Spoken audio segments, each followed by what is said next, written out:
Nu, tagad atkal neko nedzirdu. Redzu prezentāciju, bet skaņas. Tagad dzird? Tagad ir, jā. Tagad visi dzird, jā? Viss ir labi. Jā. Ok. Ļoti labi. Tātad, atrast darbu. Un es īsumā pastāstīšu par to, tad, kas es esmu.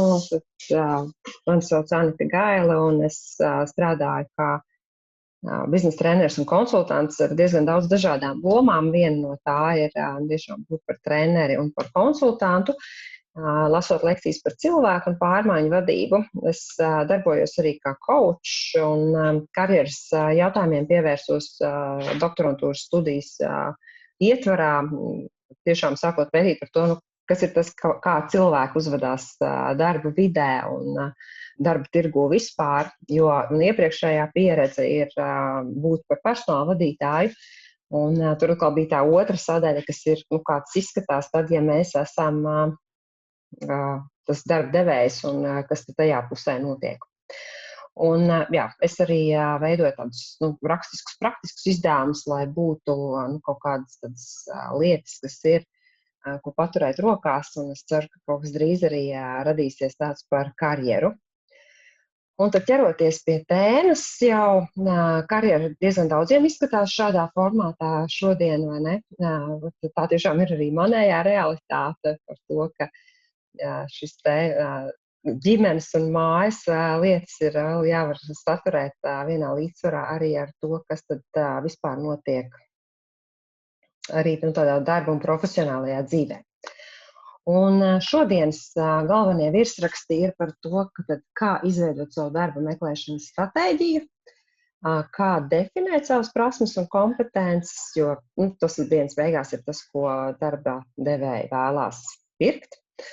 Un trešais ir, kā vislabāk šiem potenciālajiem darba devējiem parādīt šīs savas profesionālās spējas. Un prezentācija ir salikta, sākot no tādiem pašiem pamatiem, aizejot līdz tam, ka mēs nosūtam savu šo te piedāvājumu darba devējiem, un tad jau varam gatavoties intervijai. Bet tas pirmais uzdevums ir vispār saprast, kas ir tas, ko katrs piedāvā, un kas tad ir tas, kāpēc vispār darba devējiem vajadzētu pievērst uzmanību. Un it īpaši bijis tā, ka ir ilgstošāk strādāts vienā amatā vai vienā uzņēmumā. Citreiz ir, no maniem novērojumiem ir tā situācija tāda, ka cilvēki patiesībā pat nezina daudzas lietas par sevi, jo daudzas lietas, kas ir ļoti vērtīgas un ļoti brīnišķīgas, viņiem šķiet, kas tur tāds, ja? Pats par sevi saprotams, visi taču tā dara, ja? Tā kā šis te webinārs būs vērsts uz to, lai pirmkārt tiešām cilvēkiem pēc iespējas vairāk parādītu un palīdzētu iedot kaut kādus instrumentus, ar ko ieraudzīt, kas tad ir tas, ar ko katrs ir tiešām vērtīgs un unikāls. Lai to izdarītu, tā schēma, kā darbojās, ir tāda, ka tiek vērtēta esošā situācija, tad kas ir tas, kas patreiz ir, kā tas izskatās, tiek definēts mērķis, kas tad ir tas mērķis, ko es gribu sasniegt, un attiecīgi veidot kaut kāds darbību plāns vai grafiks, kā tur nonākt. Tas, ko es varu pateikt uzreiz, ka šī darba meklēšanas process, tas ir darbs, un tie cilvēki, kas nāk pie manis uz kaut kādām individuālām konsultācijām, viņi atnāk uz vienu konsultāciju, un tad es viņiem izstāstu, kas viņiem tagad ir jāizdara ar viņu CV vai ir jāizdara ar viņu motivācijas vēstulēm. Viņiem liekas, paņems un ātri izdarīs. Pēc tam mēs pēc nedēļas satiekamies atkal, un viņi saka, jā, viņi esot tiešām sapratuši, ka darba meklēšana ir darbs. Ja? Jo tas prasa arī tādu lietu kā laiku, enerģiju un, protams, cilvēkus, jo skats, ka darbu jau dienas beigās arī piedāvā cilvēki. Tā. Tad ir jautājums par to, ar ko tas viss vispār sākās. Tas pamat jautājums, uz ko ir jāatrod atbilde, ir tas, kāpēc man vispār ir vajadzīgs darbs. Un Tas ir tas jautājums, jā, kur es tagad lūkšu, principā, tā apsēsties, jā, un tā burtiski pāris ir teiksim, kaut kādu mēram minūte laika padomāt par to, jā, kas ir tas, kāpēc man vispār ir vajadzīgs darbs. Jebkura atbilde, kas nāk prātā.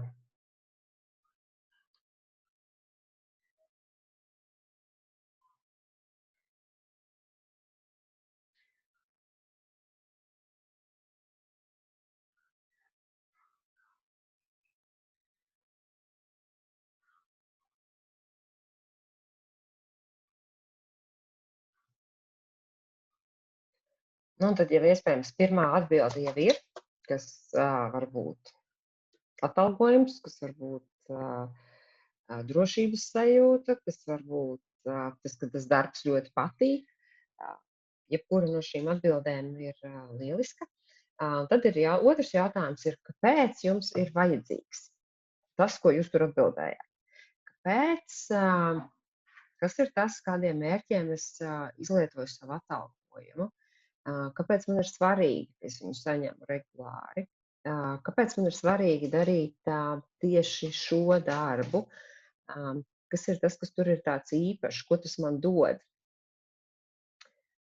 Mēs vajag padomāt, jau tajā nākamajā kāpēc līmenī, tad kas ir tas, kas padara svarīgi, lai kas arī uz to pirmo kāpēc nebūtu atbildēts, tad padomāt dziļāk, tad atbildi tam nākamajam. Jā. Kas ir tas, kāpēc man ir vajadzīgs tas stabilais atalgojums vai iespēja strādāt konkrētā profesijā vai vienkārši būt nodarbinātam.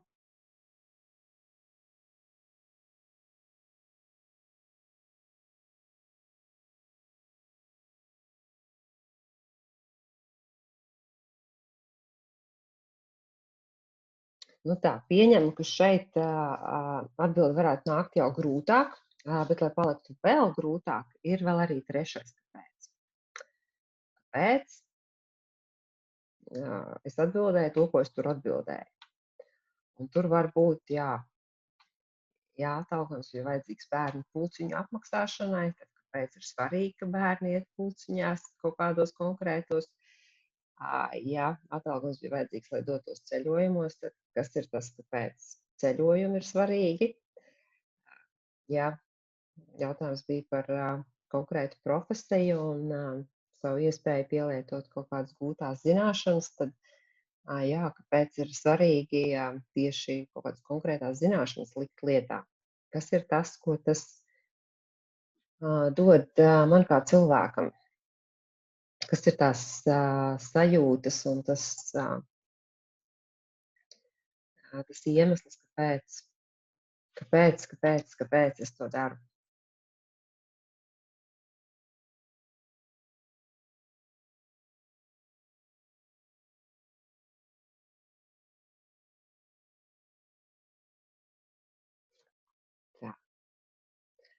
Es ceru, ka ir kaut kādas domas paraisījušās. Iespējams, ka tam varētu būt vajadzīgs vēl nedaudz vairāk laika. Tad noteikti šo darbu var paturēt sev kā mājas darbu un izpildīt kādā sev brīvā un piemērotā brīdī. Bet turpinam, un turpinājumā ir stāsts par esošo situāciju. Tad kas tad ir esošā situācija? Un esošo situāciju, tāpat kā visu citu, mēs šeit skatīsimies no diviem aspektiem. Viens aspekts ir šī praktiskā realitāte, otrs ir emocionālais fons. Un sāksim tieši ar emocionālo fonu, jo tas iespējams ir tas, kas patreiz var radīt kaut kādus, tādus ierobežojumus produktīvai darba meklēšanai, tā, ka tās sajūtas, kas ir radušās, var rasties situācijā, kur pēkšņi nav darba, ir satraukums, paaugstināta nervozitāte, vai arī gluži pretēji, ka iestājās tāda vienaldzība vai nogurums un vispār nevēlēšanās neko darīt. Viena lieta, kas par to visu ir jāatcerās, ir tas, ka tas ir ļoti, ļoti normāli, lai kādas arī šīs sajūtas nebūtu. Tas ir normāli, un kā pārdzīvot par to, ka es jūtos slikti, noteikti nevajadzētu. Tīri tādā emociju ziņā, ko sagaidīt, ir šī pārmaiņu psihodinamiskā līkne, kas iespējams ir kaut kur jau redzēta. Un tas, kas notiek, pēkšņas darba zaudējums noteikti izsit ārā no komforta zonas. Un vispār jauna darba meklēšana, arī tad, ja tas iepriekšējais vēl nav zaudēts, tas ir solis ārpus komforta zonas. Un tas, ko cilvēki piedzīvo, ir šoks, brīdis, kurā mēs darām lietas, tā kā mēs darījām līdz šim, neņemot vērā varbūt tās konsekvences, kādas rada jaunās situācijas noteikumi.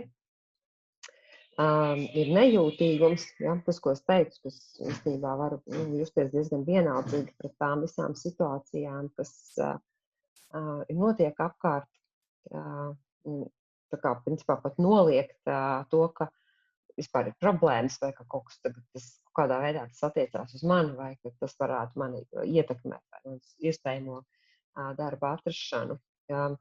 Varbūt būt tik tālu, kad ir panikas sajūtas, šausmas, tāda sevis un citu vainošana, praktiski tādas dusmas, kur ir tāda tirgošanās par to, tad, kas tad ir tas, ko es dodu, kas tad ir tas, ko es patiesībā varu saņemt pretī.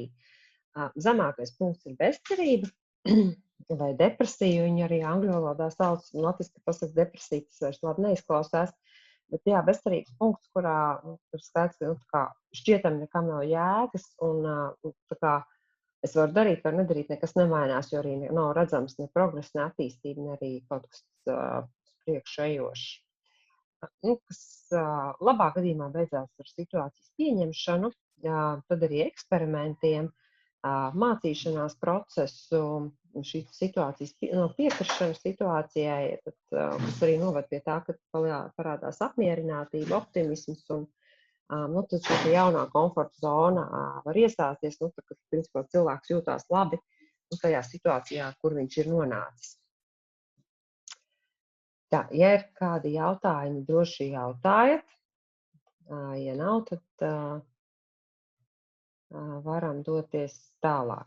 Un tad ir ar to praktisko realitāti.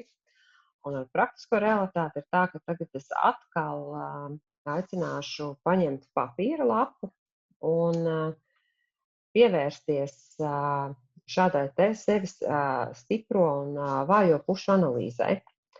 Paskatīties uz to, kas tad ir tās manas stiprās puses. Un patiesībā vienīgais, uz ko fokusēt uzmanību dotajā brīdī, ir šīs te stiprās puses.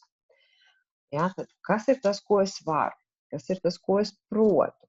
Es veicu kaut kādus darba pienākumus un biju atbildīgs par kaut kādiem uzdevumiem un mērķiem, kas man ir jāmāk, lai es šo darbu vispār varētu izdarīt.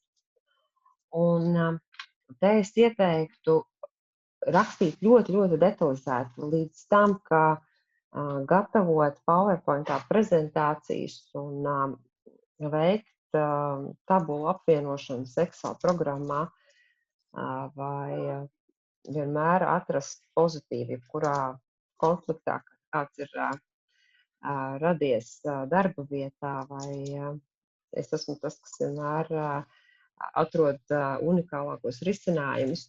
Respektīvi, tiešām pildot šo uzdevumu, fokusēties tikai un vienīgi uz savām stiprajām pusēm. Ja? Kas ir tas, ko es varu, ko es protu, kas ir manas pozitīvās īpašības, zināšanas, kas ir gan varbūt apliecināts ar diplomiem, gan arī varbūt, ka nav, bet tas jau nenozīmē, ka cilvēks nezina.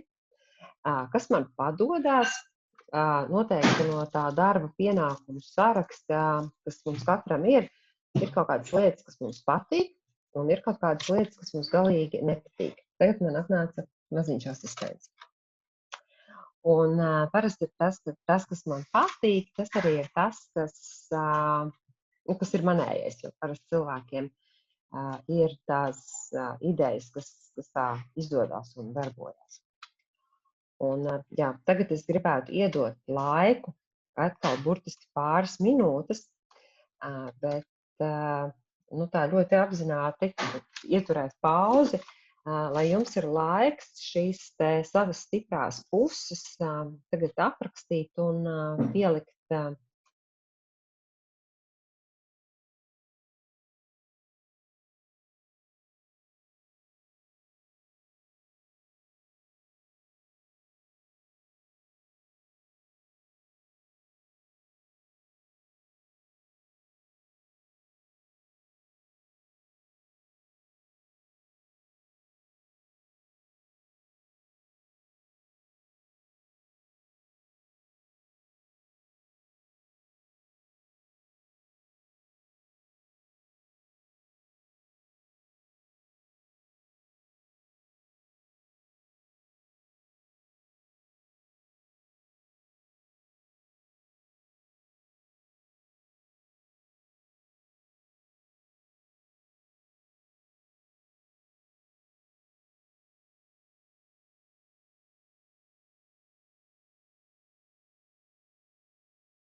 Šo te rakstot tās stiprās puses, iespējams, ka kaut kas ierakstījās arī tajā vājo pušu sarakstā.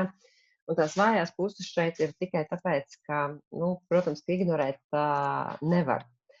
Un noteikti ir lietas, kuras gan es pats apzinos, ka man īsti nepadodās un nesanāk, gan arī ir lietas, ko varbūt vadītāji vai kolēģi ir aizrādījuši. Un es zinu, ka, kuram gan nav kāds negatīvs ieradums vai īpašība, kas ik pa brīdim traucē varbūt sniegt un parādīt to labāko sniegumu. Bet tas, ko es aicinu darīt tādā darba meklēšanas kontekstā, pieņemt šīs vājās puses savai zināšanai, ka tā ir. Ilgtermiņā noteikti ir jādomā risinājums, ko ar šīm vājajām pusēm darīt, respektīvi, cik viņas ir liels drauds vai mazs drauds jūsu nākotnes perspektīvām. Bet skaidrs, ka īstermiņā ar viņām arī neko īpaši izdarīt nevarēs. Ilgtermiņā vienmēr var atrast kādus mācību kursus vai arī atrast kādu papildus cilvēku vai resursu, kas jūsu vietā var kaut kādas lietas izdarīt un kuras pašam nepatīk, vai nepadodās tik labi, kā tam vajadzētu notikt. Bet turpmāk šajā visā darba meklēšanas procesā, kas ir sācies tagad, fokusēties uz stiprajām pusēm. Un, lai šo sarakstu stiprinātu, tas, kas ir jādara kā mājas darbs, ir jāpajautā arī ģimenes locekļiem, draugiem, kolēģiem, kas tad ir jūsu stiprās puses. Ja? Šo te slaidu varēsiet droši, pat ne slaidu, bet šo izvilkumu pārsūtīt tiem cilvēkiem, kas jūs pazīst, kam jūs uzticaties, lai viņi uzraksta, kas tad ir tas, ko viņi vērtē jūsos kā jūsu spēku. Ja? Kas ir tas, ko jūs darat labi pēc viņu domām, kas pēc viņu domām labi padodās, ko noteikti jums uzticēs vispār bez šaubīšanās, kas viņiem patīk jūsos. Ir kaut kāds iemesls, kāpēc cilvēki ir, un es ticu, ka šis vingrinājums var iedot tādu labu skatu no malas, palīdzot ieraudzīt lietas, kuras pašam tiešām varbūt var šķist, ka tas jau nekas tāds nav, bet citi cilvēki to pamana un novērtē. Tā kā tas ir vēl viens tāds mājas darbs, pie kā iedomāt un pieķerties, lai šo te savu spēka apziņu tiešām stiprinātu. Nu, un ejot tālāk, tad ir nākamais solis. Un nākamais solis ir šī mērķa izvirzīšana. Tad, kad ir skaidrs pašam ar sevi, ok, šīs ir tās lietas, ko es zinu, protu, varu, kas man patīk un padodās, tad ir jāskatās, nu tad, kas ir tas, kā es tās lietas varu likt lietā un kas tad varētu būt tas mērķis, uz ko iet. Un te atkal ir divas, šīs praktiskā realitāte un emocionālais fons, un sākot ar praktisko realitāti šoreiz, tad tieši stiprās puses ir tās, kas rada iespējas. Respektīvi, nevar būt tā, ka es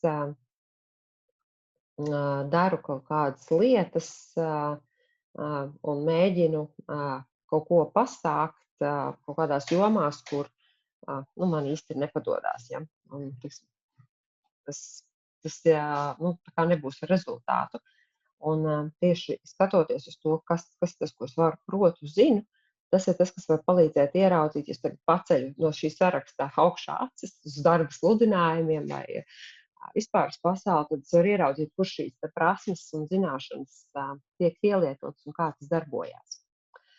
Nu, un savukārt, lai šo redzējumu nostiprinātu, ļoti vērtīgs vingrinājums ir moodboard vai kolāžas veidošana. Nu, tāda vizualizācija.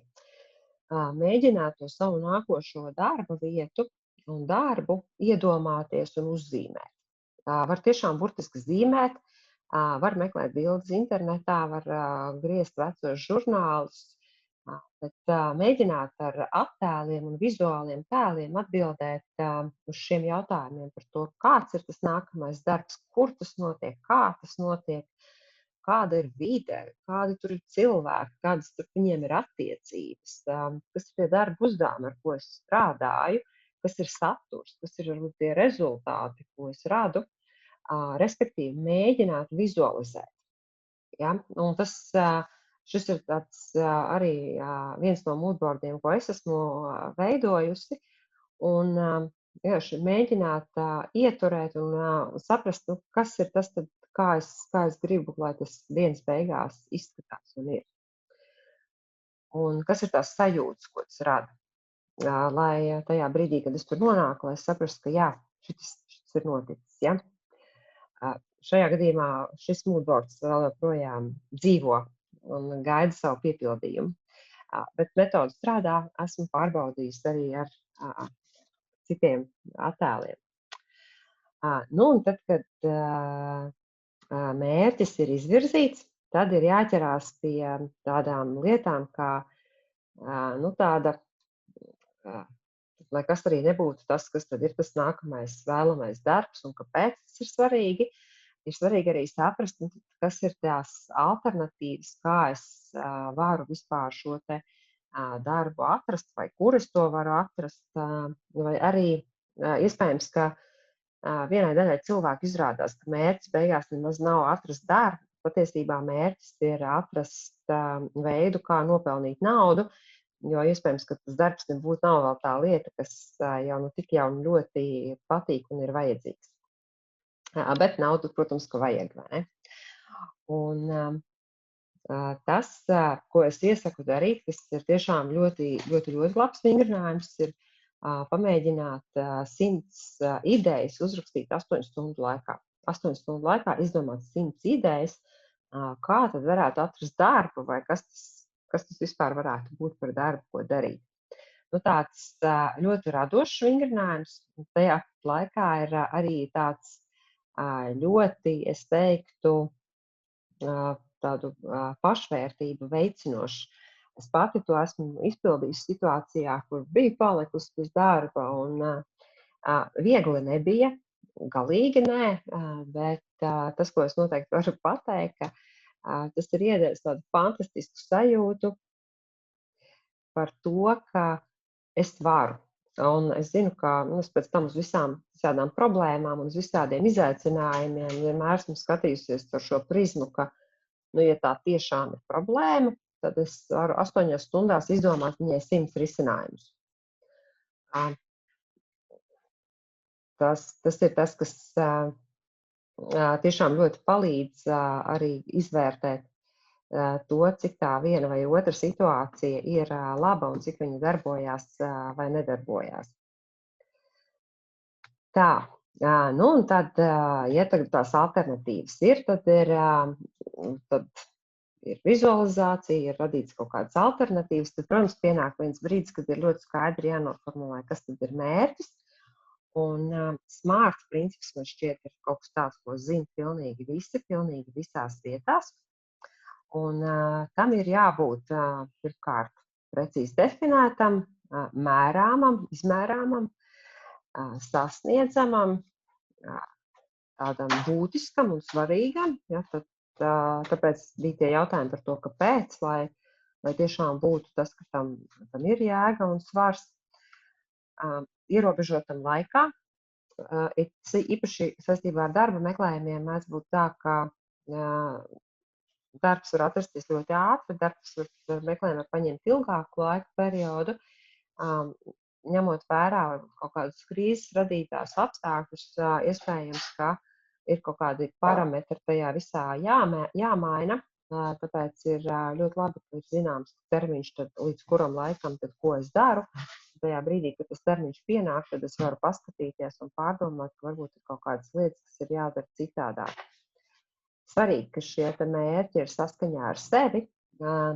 Ticiet man, uzrakstot 100 idejas, apmēram 70 no viņām īsti saskaņā ar sevi nav. Tās ir tiešām tādas, kas ir ārpus ierastās domāšanas, un iespējams vajadzēs kādu laiku, kamēr šī saskaņa ar sevi parādīsies. Un jābūt tai apziņai, ka es to izdarīšu, ka man būs tā gandarījuma sajūta, ka tas ir kaut kas tiešām vērtīgs, ka būs tas notikums. Un tas ir tas, ko es tagad arī aicinātu darīt. Es tagad īstenībā aicinātu šo mērķi tagad sev noformulēt.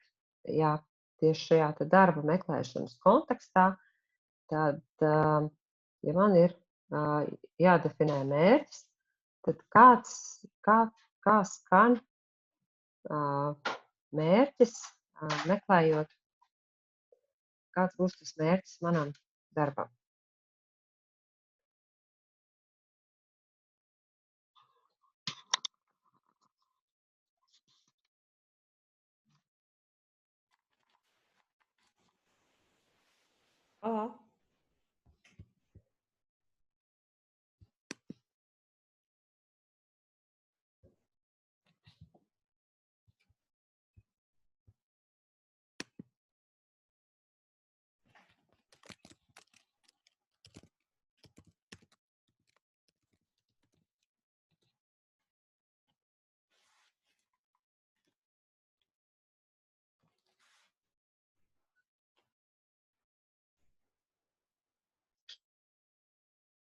Tā.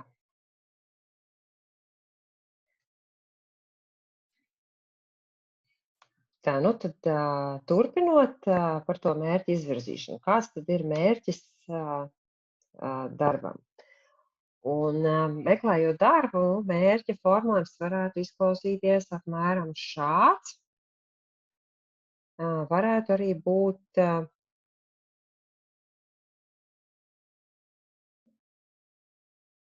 par to, ka mans mērķis ir 3 mēnešu laikā atrast darbu kaut kādās konkrētās specialitātē, lai varētu pielietot konkrētas prasmes un kādas zināšanas ar atalgojumu. Respektīvi, būt arī specifiskam tajos jautājumos, kas ir saistīti ar to, kas tad ir tas, ko es arī vēlos saņemt, un cik ilgs būs šis darba meklēšanas periods. Par to, cik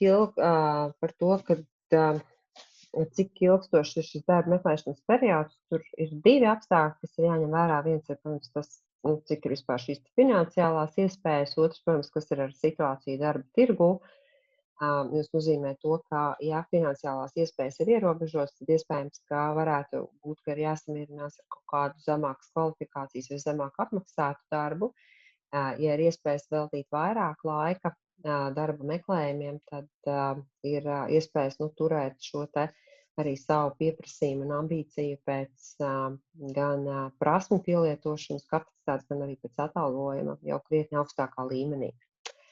Tajā brīdī, kad mērķis ir izvirzīts, tad ir jādara, laikam, grūtākā lieta, ir par šo jāpastāsta pēc iespējas vairāk cilvēkiem. Pēc iespējas vairāk cilvēkiem ir jāuzzina, ka es esmu darba meklējumos un man ir jāatrod darbs. Jo vairāk cilvēku šo zinās, jo lielākas iespējas ir arī uzzināt par darba piedāvājumiem, jo tajā brīdī, kad es zinu, ka kāds mans paziņa vai draugs ir darba meklējumos, mēs visi pilnīgi nevilšas pievēršam vairāk uzmanību kaut kādiem darba sludinājumiem, atceroties, mēs varam pārsūtīt vai arī dzirdot par kādām vakancēm, varam šim cilvēkam izstāstīt. Un mērķim, protams, ir ļoti svarīgi būt saskaņotam ar ārējo vidi. Tas jau, ko es minēju, ka ir jāpārliecinās, ka mans mērķis ir, bet notikumi ārējā vidē varētu ietekmēt viņa sasniegšanu.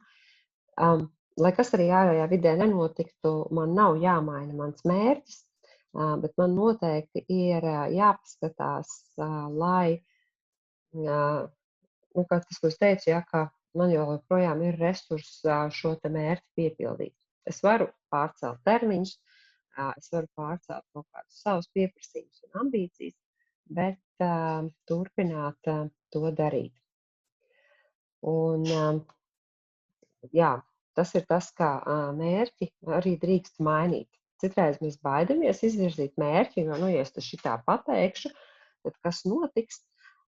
Es varu pateikt, ka īsti arī nekas nenotiks, ja vien es tiešām katru dienu būšu darījusi vismaz kaut ko, lai šo mērķi sasniegtu, tad pat, ja pēc 3 mēnešiem nebūs izdevies to darbu atrast, visticamāk, es jutīšos, ka esmu ļoti daudz iemācījusies, iepazinusies ar jauniem cilvēkiem, daudz labāk saprotu, kas man pašai ir vajadzīgs un kas man pašai ir svarīgs, un es esmu gatava turpināt šo procesu, respektīvi droši izmainīt mērķi, un tad, ja es sākumā teicu, ka es darīšu šo, iespējams paskatīties un darīt kaut kādus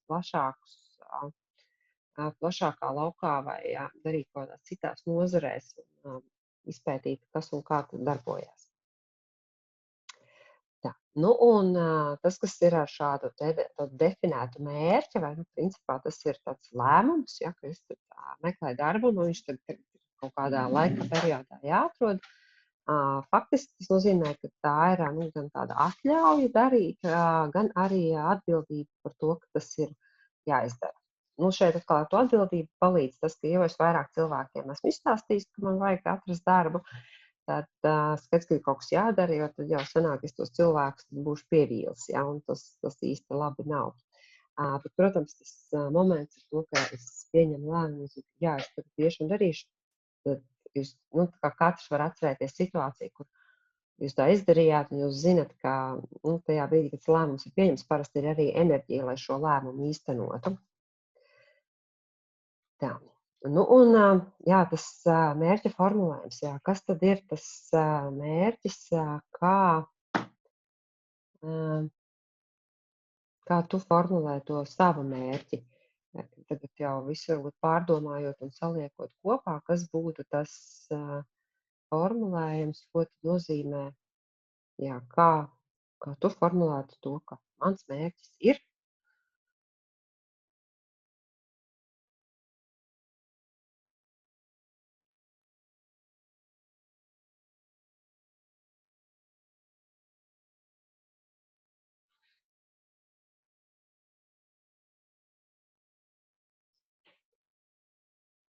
Cerams, ka izdevies nodefinēt, vismaz pierakstīt kādu galveno punktu, vismaz to, ka mērķis ir jānodefinē. Un tad, kad mērķis ir, tad jau, protams, ir jāsāk domāt par to, kā tad to mērķi sasniegt. Un šeit es palienēju un ielietu karjeras vadības teorijā mārketinga teoriju, un konkrēti 4P modeli, kas saka, ka mums tātad ir prece pakalpojums, tad mums ir jādomā par to, kur tas tiks izvietots un kā tas tiks izvietots, kāda šai precei pakalpojumam būs cena un kādā veidā es veicināšu to, ka šī prece vai pakalpojums nonāk līdz gala lietotājiem. Un tas prece un pakalpojums ir pirmām kārtām jau šajā gadījumā es pats. Es pats kā darba spēks, kā resurss, kā ļoti svarīgs jebkuru biznesa elements, un man tagad sevi ir jāprezentē. Un tas dokuments, kurā mēs sevi prezentējam, ir CV, kur tad kas tad tur ir tās būtiskās lietas, kas ir jāņem vērā. Ja, tad, protams, skaidrs, ka jābūt vārdam, uzvārdam, kontaktiem. Šis ir tas, ko es ceru, ka pēc iepriekšējiem vingrinājumiem būs salīdzinoši viegli uzrakstīt, respektīvi tad svarīgākie punkti par mani, kas ir tā mana tāda misija. Varbūt kopējot šo te uzņēmumu valodu, tas ir tas, ko uzņēmumos sauc par misiju, bet kas tad ir manējā kā cilvēka misija? Kas tad ir tas, ar ko es esmu unikāls, un kas ir tas, kā es šo pasauli varu padarīt labāku vai kādu biznesu veiksmīgāku. Darba pieredzes apkopojums, izglītība, šīs stiprās puses, prasmes, iemaņas, kompetences, sasniegumi un fotogrāfija. Jā, fotogrāfija ir kaut kas tāds, ko dažreiz gribās pajautāt, kāpēc to tur vajag likt vai nevajag. Tomēr pētījumi rāda, ka CV ar fotogrāfiju tiek izvēlēti daudz biežāk uz interviju nekā tie, kuriem šīs te fotogrāfijas nav. Un runājot par CV tālāk, tad ir dažādi formāti, kā to darīt. Viens no tādiem labiem veidiem, kā patiesībā sākt veidot savu CV, ir šis Eiropās formāts, kur es nezinu, vai tas ir varbūt piemērots pilnīgi visām darba vietām un visiem darba sludinājumiem, jo tomēr tas ir diezgan formāls un diezgan varbūt smagnējs un beigās sanāk diezgan garš, pat tad, ja cilvēkam ir nedaudz pāri 20 gadiem un nav īsti pat tādas plašas pieredzes. Tomēr pozitīvais, ko es varu teikt par Eiropās formu, ir tas, ka tur ir ļoti daudz tādi kompetenci definējumi. Tur pilnīgi visas sadaļas ir, līdz ar to ir ļoti viegli atcerēties, neaizmirst kaut kādus būtiskus aspektus par sevi un spēt arī novērtēt gan savas valodu zināšanas, gan digitālās prasmes, gan vēl kādas citas, atbilstoši jau kaut kādam standartizētam principam. Un tad, kad šis Eiropās CV ir gatavs, tad ir iespēja arī veidot varbūt kaut kādus radošākus risinājumus, un šeit Microsoft Word piedāvā arī jau vairākus formātus, kā varētu tikt noformēts CV, lai tas būtu ietilptu A4 lapā, lai viņš varbūt arī būtu kaut kā vizuāli interesantāks, pievilcīgāks, uzrunājošāks un varbūt vairāk atbilstu personībai un tam darbam, ko cilvēks vēlās darīt. CV formāts arī ļoti labi var paskatīties Pinterestā. Zem CV design var atrast arī dažas labas idejas, kā vēl noformēt. Tas, kādu formatējumu mēs izvēlamies savam CV, vai tas ir tradicionālais un formālais Eiropās, vai tas varbūt vienkārši melnbalta forma vai kāds radošs risinājums, tas noteikti ir atkarīgs pirmkārt no tā, kas iet kopā ar mūsu personību, otrām kārtām, kas ir tas, kas tad ir tas darbs, ko es vēlos atrast. Kā arī censties jau to CV formātu pielāgot tam vēlamajam darbam, kur es vēlos strādāt, lai es varētu būt atpazīstams starp tiem daudzajiem kandidātiem. Un, protams, ka arī darba devēja pusē ir tikai cilvēks, vienmēr priecāsies ieraudzīt kaut ko savu. Lūk.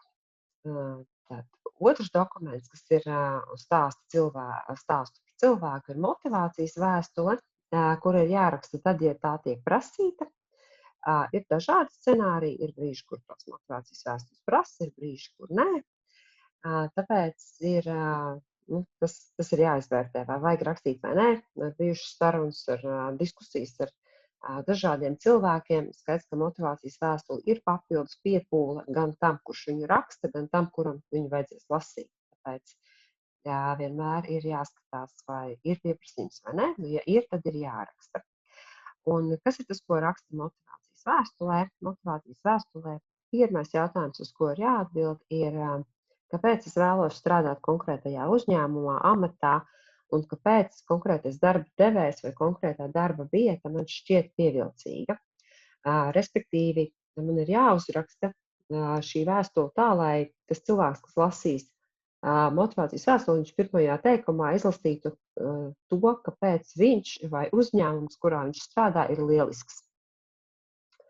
Un tas viņam tā kā rada ideju par to, ka vajadzētu lasīt tālāk, un tad otrajā rindkopā ir stāsts par to, kas tad ir tās cilvēka prasmes, iemaņas, zināšanas, stiprās puses, un kā tās var palīdzēt tam potenciālajiem darba devējiem realizēt viņa biznesa mērķus un viņa ambīcijas. Un trešā rindkopā ir tāda jau tiešām tāda jau pārdošanas, kad mēs principā paužu nodomu satikties intervijā. Jau tādu ļoti aicinošu tekstu un ideju par to, ka tagad satiks, priecāšos tuvāk visu paskaidrot, esot intervijas procesā. Tas tad par motivācijas vēstuli.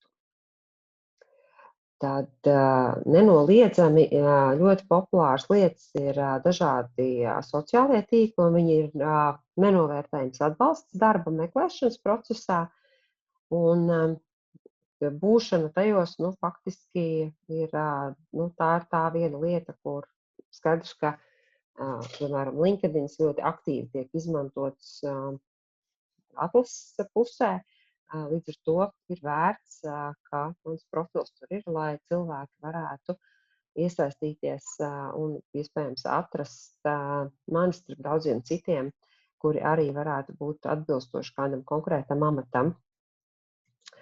Un LinkedIn pēc būtības ir tāds elektronisks CV, un tas, kas tur ir būtiski, tur, protams, ir principā tieši tā pati informācija, kas ir CV, plus tas, kas ir tagad jāizdara, ir jāatzīmē, ka es esmu darba meklējumos, respektīvi, ka es esmu atvērts darba piedāvājumiem, bet tas ļauj potenciālajiem darba devējiem gan vieglāk ieraudzīt, gan arī būt drošākiem, ka uzrunājot jūs, tad būs atsaucība.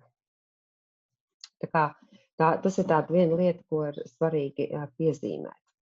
Ļoti svarīgi ir lietot tādus aktīvus vārdus, respektīvi runājot par savu pieredzi, būt tajā formātā, ka nevis biju atbildīgs, bet ka es izdarīju to, panācu to, sasniedzu šo, respektīvi būt tādā aktīvā formā, nevis formāli uzrakstīt kaut kādu šo te amatu aprakstu, kas kādu tur pienākumi ir bijuši, bet vairāk tiešām runāt tādā sasnieguma valodā par to, kas ir bijis faktiski izdarīts, kas ir bijušas tās darbības, kuras visvairāk raksturo jūsu pieredzi, kas jums ir bijusi līdz šim.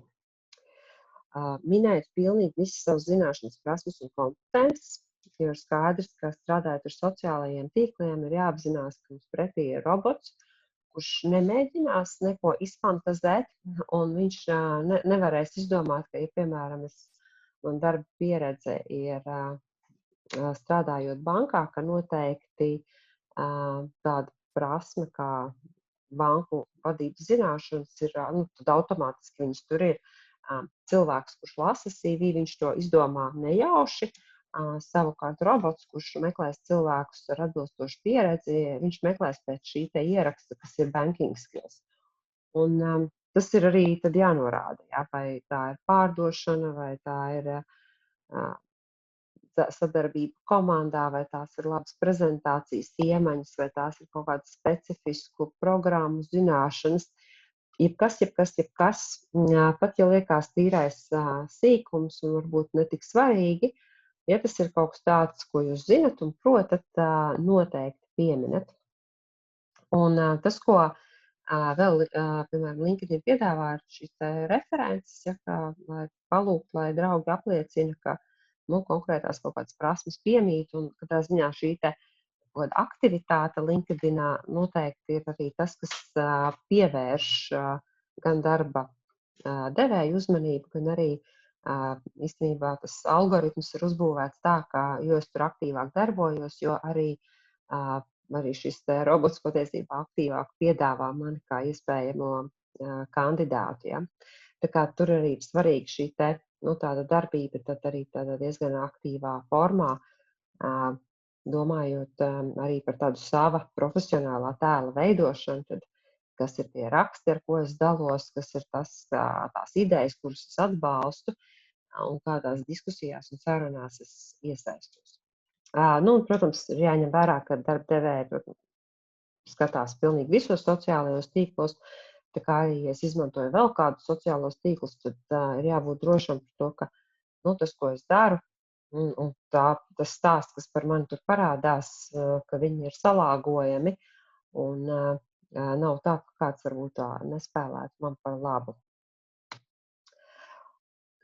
Jā. Tad par to, kā tad sameklēt darbu, tad ir šis te izvietojums, tie CV tagad ir, motivācijas vēstules ir, LinkedIn kā elektroniskais CV, un tad kā tad es varu meklēt šo te darbu kā tādu, ir viens, es varu atsaukties uz publicētajiem CV, jebkurā portālā, kur tas ir iespējams. Otrs, es varu arī aktīvi skatīties dažādas uzņēmumu un organizāciju mājaslapas, jo ne visas vakances nonāk CV, kādā speciālā darba meklētāju portālā.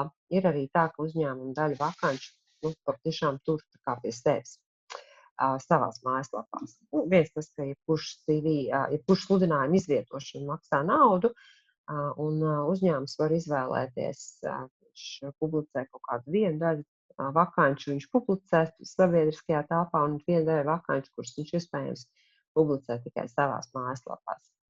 Tā kā droši skatīties jebkurus avotus.